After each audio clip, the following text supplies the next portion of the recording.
This video is going to guide you through the basic steps to use the new Generative Fill feature on Photoshop.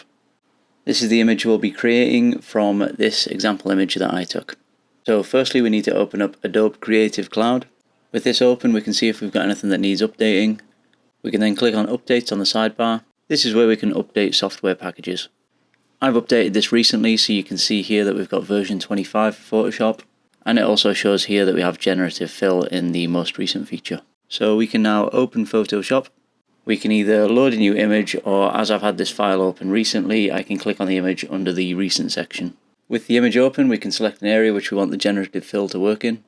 Once we've selected an area, we can click on the Generative Fill field and type in our prompt. Click Generate. I've typed in that I want to add a city skyline, and this will generate 3 different options for us to work with. You can click through these options with this arrow. If you're not happy with any of these, you can change the prompt on the right hand side and click Generate again. This will load for a while and then give you a choice of 3 additional generative fills. You can click through these in the same way and choose which one you like.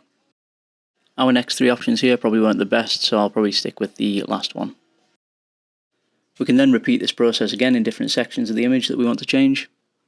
I'm going to select this area here and add a beach to it. I've made this prompt a little bit more in depth, so this will help with the AI to decide with more accuracy. And again, we'll get 3 more choices, so we'll go through them and decide which one we prefer. Once we're happy with that, if we want to add more, we can do the same thing again. I'm going to add another area onto the left hand side and add some buildings into that. Same again, out of your 3 choices, choose the one that you prefer. Or you can choose to create 3 more.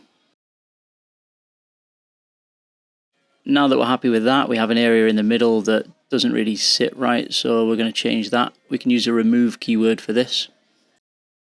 Again, we get another 3 choices for this. And now that central area is a bit more in keeping. And there's the final image. There are a lot of different methods to get this to work, but this is a very basic way. Keep watching the other videos to see what different types of prompts can be used to enhance the results.